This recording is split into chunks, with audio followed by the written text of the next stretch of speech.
Hello friends, आपका स्वागत है हमारे चैनल फिजिक्स विद प्रज्ञा में। तो आप देख सकते हैं आज का हमने जो टॉपिक लिया वो है रदरफोर्ड का अल्फा परमाणु मॉडल। रदरफोर्ड ने अल्फा कणों पर अपना परमाणु मॉडल कौन सा प्रस्तुत किया, उसके बारे में सब कुछ डिटेल में हम इस वीडियो में बात करने वाले हैं। ठीक है, तो रदरफोर्ड ने क्या किया था, रेडियो एक्टिव जो तत्व था पोलोनियम, रदरफोर्ड ने पोलोनियम जैसे तत्व में उच्च गतिज ऊर्जा से निकलने वाली जो अल्फा कणों का बारीक किरण पुंज था, रदरफोर्ड ने क्या किया था, पोलोनियम जो रेडियोएक्टिव तत्व था उससे उच्च गतिज ऊर्जा से निकलने वाले जो अल्फा कणों का एक बारीक किरण पुंज था उसकी क्या कराई थी, उसकी बमबारी कराई थी, स्वर्णपात पर गिराया था। ठीक है, बीच में स्वर्णपात लिया था और अल्फा कणों की उसमें बौछार कराई थी। ठीक है, तो उसमें ऐसा संयंत्र किया था जिससे वायु से कोई टक्कर ना हो। और उन्होंने क्या देखा था रदरफोर्ड ने कि स्वर्ण पत्र से गुजरते हुए ये कण विभिन्न दिशाओं में क्या हो रहे थे, विक्षेपित हो रहे थे। अल्फा कणों के अपने मार्ग में विक्षेपित होने की इस घटना को ही हम क्या कहते हैं, प्रकीर्णन कहते हैं। तो आप देख सकते हैं जो बीच बीच से मुड़ गई हैं रेखाएं अल्फा कणों की, जब स्वर्ण पत्र पर क्या करा रहे थे, बौछार, तो ये क्या हो रही थी, अपनी दिशाओं में मुड़ रही थी। ठीक है, अपनी अपनी दिशाओं में विक्षेपित हो रही थी।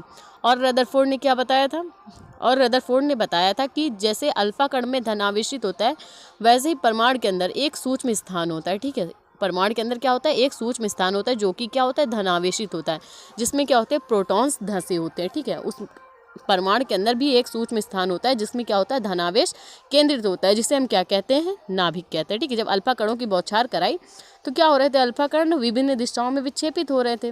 ठीक, तो उन्होंने क्या देखा, जिस प्रकार अल्फा कण धनावेशित है उसी प्रकार परमाणु के अंदर भी एक भाग है जो कि क्या है, धनावेशित है। ठीक है, जिसे हम क्या कहते हैं, नाभिक कहते हैं। तो रदरफोर्ड ने बताया कि परमाणु के अंदर एक सूक्ष्म स्थान है जिसमें क्या है, नाभिक धसे हुए हैं, इलेक्ट्रॉन्स या मतलब प्रोटॉन्स धसे हुए हैं।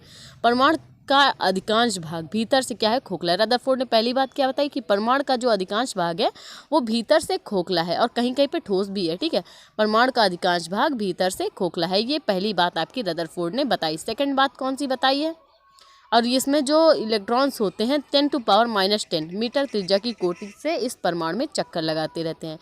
10⁻⁻10 मीटर की कोटि से इसमें इलेक्ट्रॉन्स चक्कर लगाते रहते हैं। और जो ये आपका नाभिक होता है वो कितने कोटि का होता है, 10⁻⁻15 10⁻⁻15 मीटर कोटि का होता है। ठीक है, और क्या बताया रदरफोर्ड ने, परमाणु का जो समस्त धनावेश है एक सूक्ष्म स्थान में संकेंद्रित होता है। देख सकते हैं आप कि जिसे हम क्या कहते हैं, नाभिक कहते हैं। परमाणु का समस्त धनावेश एक सूक्ष्म स्थान में केंद्रित होता है जिसे हम नाभिक कहते हैं। तो उन्होंने क्या देखा था कि जिस प्रकार अल्फा कण धनावेशित है वैसे ही परमाणु के अंदर भी धनावेश एक स्थान पर केंद्रित है, जिसे हम क्या कहेंगे, नाभिक हम लोग कहते हैं। ठीक है, तीसरी बात कौन सी बताई कि नाभिक की जो त्रिज्या है, परमाणु की त्रिज्या के नाभिक की त्रिज्या, क्योंकि नाभिक बहुत छोटा है, परमाणु से बहुत ही छोटा है, ठीक, बहुत अंदर सूक्ष्म स्थान पे केंद्रित है, तो नाभिक की त्रिज्या परमाणु की त्रिज्या के 10,000वें भाग के बराबर होती है। कितने, 10,000वें भाग के बराबर। तो आप सोच सकते हैं परमाणु कितना बड़ा होगा और नाभिक कितना छोटा है, जो कि 10,000वें भाग के बराबर उसकी त्रिज्या होती है। ठीक, परमाणु से।